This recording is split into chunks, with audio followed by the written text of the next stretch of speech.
Habang inaayos namin ang lambat, may mga box jellyfish o salabay na lumapit sa amin. Ala! Bigya! O, hindi ba delikado to, kuya?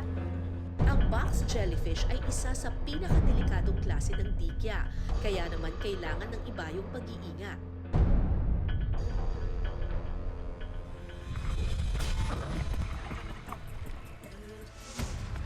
Ay, sus Mariosep! Sabi na pauli namin. Teka, nandito nagtatalunan!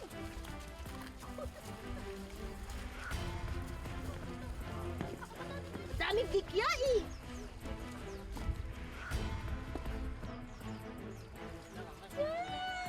Dami namin nakuha ganito.